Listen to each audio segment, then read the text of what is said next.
प्यारे बच्चों, आज की इस वीडियो में हम एक बहुत ही प्यारे क्वेश्चन को डिस्कस करने जा रहे हैं जो 2025 में 2 नंबर में पूछा जा चुका है। क्वेश्चन कुछ इस तरीके से हमें दे रखा है, अम्लीय और क्षारीय माध्यमों में KMnO4 बोले तो पोटेशियम पर मैग्नेट का तुल्यांकी द्रव्यमान भिन्न होता है क्यों। प्यारे बच्चों, जैसा कि हम जानते हैं पोटेशियम पर मैग्नेट KMnO4 जो होता है वो एक प्रबल ऑक्सीकारक पदार्थ होता है, स्ट्रॉन्ग ऑक्सीडाइजिंग एजेंट होता है और ये अम्लीय माध्यम में, क्षारीय माध्यम में और उदासीन माध्यम में अलग अलग तरीके से अभिक्रिया करता है और अलग अलग उत्पाद बनते हैं, जिससे क्या होता है, जिससे ऑक्सीकरण संख्या में परिवर्तन हो जाता है और इसीलिए इसका अलग अलग माध्यम में अलग अलग तुल्यांकी द्रव्यमान या तुल्यांकी भार आता है। चलिए अब हम रिएक्शन से समझ लेते हैं। प्यारे बच्चों, हमें यहां पर केवल 2 माध्यम दिए हैं उसने, अम्लीय माध्यम बोले तो एसिडिक मीडियम और क्षारीय माध्यम बेसिक मीडियम की बात करी है। सही है। उदासीन माध्यम में कैसी करता है वो मैं आपको समझा दूंगा, दिखा दूंगा और आप लिख लेना, उसे भी हो सकता है इन फ्यूचर वो पूछ ले। प्यारे बच्चों, अम्लीय माध्यम में किस तरह से अभिक्रिया करेगा समझो बहुत ध्यान से। देखो भाई, पोटेशियम पर मैग्नेट लिखोगे आप यहां पर KMnO4, पहले समझ लो फिर आराम से लिख लेना या स्क्रीनशॉट ले लेना। अब अम्लीय माध्यम में हमें चाहिए क्या प्यारे बच्चों, अम्ल चाहिए, कोई एसिड चाहिए, तो हम यहां पर ले लेते हैं सल्फ्यूरिक अम्ल H2SO4। चलिए सर, हमने यहां पर सल्फ्यूरिक अम्ल ले लिया H2SO4।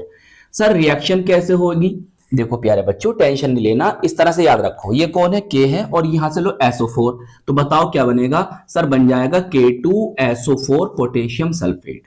सही। फिर क्या करें, यहां से Mn लो और यहां से SO4 लो, बताओ क्या बनेगा सर, बन जाएगा MnSO4। बिल्कुल सही बात। अब क्या करें सर, देखो यहां से O लो, यहां से H लो, तो क्या बनेगा सर, यहां से बन जाएगा H2O और साथ में प्यारे बच्चों यहां पर बनेगा O। इसे कहते हैं नवजात ऑक्सीजन और इंग्लिश में कहते हैं नेसेंट ऑक्सीजन। सही।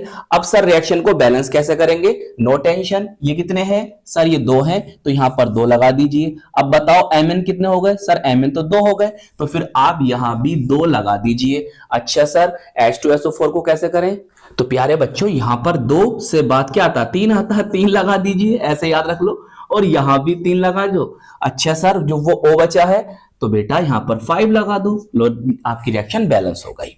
देखो भाई, ये होता फॉर्मूला, तुल्यांकी द्रव्यमान या तुल्यांकी भार बराबर अणु भार या मोलर द्रव्यमान बटे ऑक्सीकरण संख्या में परिवर्तन।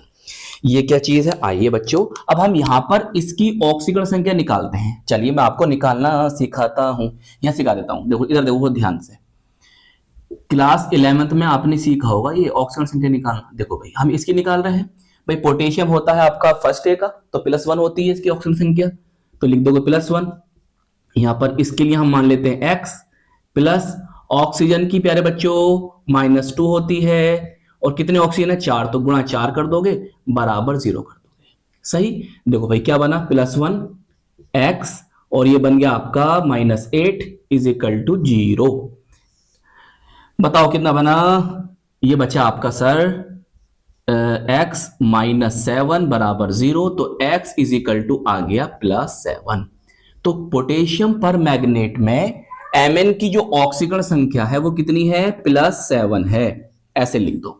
अब देखो प्यारे बच्चों, Mn ये है, यहां पर क्या होगी, अब मेरी बात जरा बहुत ध्यान समझना बेटा, MnSO4 क्या है, इसे हम कहते हैं मैग्नीज सल्फेट या कह सकते हो मैग्नीज सेकंड सल्फेट। सेकंड क्यों कह रहे हैं, क्योंकि इसमें Mn की ऑक्सीकरण संख्या +2 होती है। आओ मैं आपको समझाता हूं, इस तरह समझो। देखो भैया, ये है MnSO4। सही। इसे जब आप डिवाइड करोगे, तोड़ोगे, ब्रेक करोगे, तो ये +4 आता है इस पर, और SO4 पर तो आप जानते हैं -2 चार्ज आता है। सही है। जितना चार्ज आता है ना किसी भी परमाणु या परमाणु समूह पर, वो उसकी ऑक्सीकरण संख्या, ऑक्सीडेशन नंबर या ऑक्सीकरण अवस्था ऑक्सीडेशन स्टेट होती है। तो इस पर चार्ज कितना है, प्लस के 2 है। तो प्यारे बच्चों इसकी ऑक्सीकरण संख्या, ऑक्सीडेशन नंबर या ऑक्सीकरण अवस्था, ऑक्सीडेशन स्टेट +2 होगी। समझ में आई बात। अब देखो +7 से +2 ऑक्सीकरण संख्या हो रही है, और जब भी प्यारे बच्चों ऑक्सीकरण संख्या कम होती है तो वहां पर होता है अपचयन, बोले तो रिडक्शन। और अगर ऑक्सीकरण संख्या बढ़ती है या ऑक्सीकरण अवस्था बढ़ती है तो वहां पर होता है ऑक्सीकरण, ऑक्सीडेशन। तो यहां पर ऑक्सीकरण संख्या घट रही है तो यहां क्या हुआ है, अपचयन हुआ है, रिडक्शन हुआ है। या आप ऐसा भी कह सकते हो पोटेशियम परमैंगनेट जो है वो मैग्नीज सल्फेट या मैग्नीज सेकंड सल्फेट में अपचयित हुआ है, रिड्यूस्ड हो गया है। सही, आइए अब आगे चलते हैं। अब प्यारे बच्चों, नन्हे मुन्ने बच्चों, आगे देखो। अब देखिए अणुभार किसका, इसका लगाओगे भाई। पोटेशियम का परमाणु भार कितना होता है, 39। Mn का परमाणु भार कितना होता है, लगभग 55 होता है, 55। सही, वैसे तो 54 पॉइंट कुछ होता है, समथिंग इतने ही मान लेते हैं। ऑक्सीजन का होता है परमाणु भार कितना प्यारे बच्चों, 16। और कितने ऑक्सीजन है, 4। तो गुणा कर दोगे 4 से बटे। अब देखो ऑक्सीकरण संख्या में परिवर्तन, भाई +7 से कितनी हो गई है, +2 हो गई है। तो यहां लिख देंगे 7 - 2। बहुत ध्यान से समझ बच्चों, बेटा +7 से कितनी हो गई, +2 हो गई। तो 7 - 2 कर दो। सही, अब देखो ऊपर जब आप करोगे आगे कैलकुलेशन तो बन जाएगा 158, और नीचे कितना बन जाएगा बोलो, 5 बन जाएगा। 5 बन गया। जब तुम भाग दोगे प्यारे बच्चों, इसे भाग दोगे तो प्यारे बच्चों ये बन जाएगा 31.6। सही, तो ये जो होगा पोटेशियम परमैंगनेट का अम्लीय माध्यम में तुल्यांकी भार या तुल्यांकी द्रव्यमान होगा। सही, इस तरह से लिखना और ऐसे बॉक्स में बंद कर देना। सही, तुल्यांकी द्रव्यमान या तुल्यांकी भार होगा अम्लीय माध्यम में। अब प्यारे बच्चों आप हेडिंग डालेंगे क्षारीय माध्यम में, बेसिक मीडियम में। अब हम बेसिक मीडियम में पोटेशियम परमैंगनेट का तुल्यांकी द्रव्यमान या तुल्यांकी भार को ज्ञात करने जा रहे हैं। देखो कैसे करोगे भाई, रिएक्शन लोगे। देखो आप यहां पर हेडिंग डालना ब्लैक पेन से और उसके नीचे रिएक्शन लिखना, जैसे मैंने यहां पर लिखी है। मेरे पास यहां पर जगह कम है तो मैं यही आपको करके बता रहा हूं। याद रखना लिखने का तरीका आपका अच्छा होना चाहिए। पोटेशियम परमैंगनेट के MnO4। सही बच्चों, ये पोटेशियम परमैंगनेट है। अब क्षारीय माध्यम लेना है तो आपको कोई बेस लेना होगा, जैसे सोडियम हाइड्रोक्साइड, पोटेशियम हाइड्रोक्साइड। तो हम यहां पर ले लेते हैं, यहां पर प्यारे बच्चों पोटेशियम हाइड्रोक्साइड। सर रिएक्शन कैसे होगी, टेंशन नहीं लेना, बहुत ही प्यारी रिएक्शन, बहुत ही आसान होगी। देख ये कितने हैं, ये कौन है, पोटेशियम है, और ये भी कौन है, पोटेशियम है। तो लिख दे यहां पर लिख दो बच्चों K2। सही है सर, हमने K2 लिख दिया। अब देख MnO4 है, जी सर है, तो इसको यहां पर लिख दे। सर ये क्या बना, इसे कहते हैं, देखिए पोटेशियम परमैंगनेट है और इसे कहते हैं पोटेशियम मैग्नेट। सर अब क्या करना है, तू देख इसका भी रोल खत्म हुआ, इसका भी और ये पूरे का। अब बचे यहां से OH, इससे याद रख ले यहां बन जाएगा H2O। सही है सर, और क्या होगा, और साथ में तो नवजात ऑक्सीजन बनेगा, नेसेंट ऑक्सीजन बनेगा। चाहे ऐसे करके भी आप दिखा सकते हो। सही, ऐसे भी करके आप दिखा सकते हो। नेसेंट ऑक्सीजन, नवजात ऑक्सीजन बनेगा, क्योंकि ये कौन है, ऑक्सीकारक पदार्थ है, वो तो बनेगा। सर बैलेंस कैसे करें, ये कितने आए, सर 2 आए, तो यहां पर 2 लगाओ। सर लगा दिया, तो Mn तो सर फिर 2 हो गए। अच्छा, तो फिर यहां 2 लगा दो। सर अब पोटेशियम तो 4 हो गए, तो फिर यहां 2 लगा दो, रिएक्शन बैलेंस हो गई। अब हमें देखना है यहां पर ऑक्सीकरण संख्या में क्या परिवर्तन आया है। देखो प्यारे बच्चों, इसकी तो हमने निकाली, कितनी आई, +7। तो इस पर तो आप लिख दो यहां पर +7। सही है, दिखाई दे रही है आपको, +7।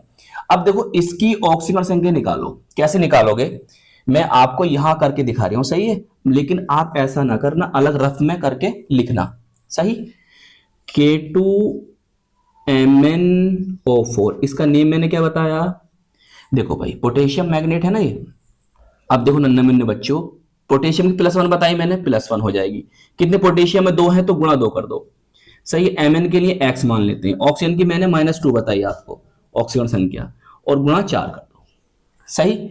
अच्छा सर इतना हमने कर दिया। अब मेरी बात बहुत ध्यान समझो, बराबर 0 ना करोगे? हाँ हाँ हाँ हाँ बराबर 0 भी करना है। चलो कर दिया। प्यारे बच्चों, नन्हे मुन्ने बच्चों, जरा ध्यान से समझो। देखो ये हो गया 4 दूनी 8, सही है, माइनस के 8 हो गया, सही है। ये कितना, ये आपका प्लस का x है, यहां पर आ गया, सही से लिख दूं, माइनस का 8, सही है। प्यारे बच्चों ये आ गया आपका प्लस का 2, तो बराबर 0 है। कितना बचा बताओ? 6 बचा, नहीं बचा सर? ये बचा सर हमारे पास, ये बचा हमारे पास माइनस के 6 बराबर 0, तो x बराबर हो जाएगा प्लस के 6। बोलिए ऐसी कुछ होगा? जी सर ऐसा ही होगा। तो मतलब इसकी यहां पर mn की जो ऑक्सीकरण संख्या है, यह ऑक्सीकरण अवस्था +6 है, सही। अब यहां भी देखो आप प्यारे बच्चों, +7 से +6 हो रही है, तो यहां भी अपचयन हो रहा है, अपचयन हो रहा है, रिडक्शन हो रहा है। मतलब पोटेशियम पर मैग्नेट जो है वो पोटेशियम मैग्नेट में अपचयित, रिड्यूस्ड हो गई है। चलिए आगे चले। जी सर अब क्या करेंगे? अब इसका आप अणुभार लिखो, कितना आया था डायरेक्टली लिख दो। कितना आया था? 158 आया था। जी सर 158 लिख दिया, बटे ऑक्सीकरण संख्या में परिवर्तन। देखो +7 से कितनी हुई है? +6, बोले तो 7 - 6 कर दो, तो कितना आ जाएगा?